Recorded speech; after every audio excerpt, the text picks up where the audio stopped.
শেষ হয়েছে ২০২৫ সালের জুন মাসের ফিফা উইন্ডো। সর্বশেষ এপ্রিল মাসের ৩ তারিখ সমস্ত ফুটবল দলগুলোর র্যাঙ্কিং প্রকাশ করেছিল ফুটবলের সর্বোচ্চ নিয়ন্ত্রণ সংস্থা ফিফা। পরবর্তীতে ১০ জুলাই আবার ফিফা র্যাঙ্কিং প্রকাশ করবে, কিন্তু এরই মধ্যে এএফসি এশিয়ান কাপ বাছাই পর্ব খেলেছে বাংলাদেশ দল। ওদিকে উয়েফা ইউরো শেষ হয়েছে এবং আর্জেন্টিনা ও ব্রাজিল সহ কনমেবলের 10টি দল ২৬ বিশ্বকাপের বাছাই পর্বের ম্যাচগুলো শেষ করেছে।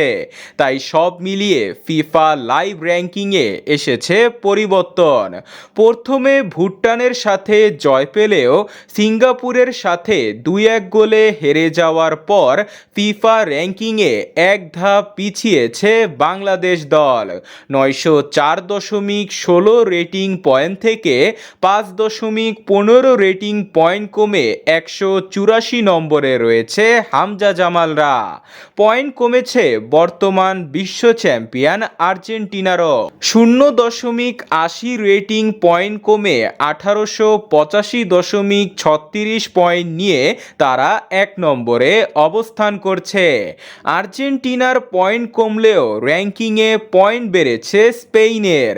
১৮৫৪.৬ রেটিং পয়েন্ট থেকে ৯.৯৬ রেটিং পয়েন্ট বেড়ে তারা ২ নম্বরে রয়েছে।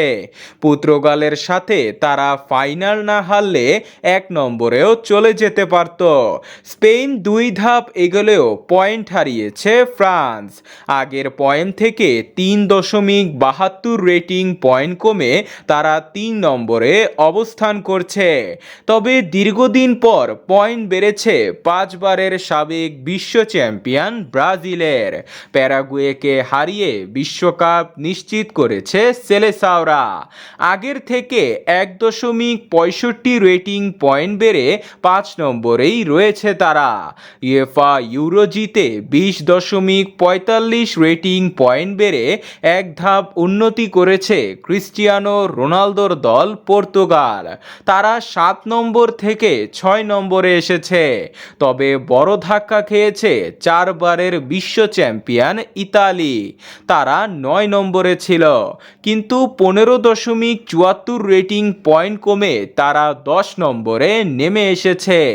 এছাড়াও র্যাঙ্কিংয়ে ১২৭ নম্বর থেকে ১৮.৮০ রেটিং পয়েন্ট কমে ভারত ১৩৩ নম্বরে চলে এসেছে।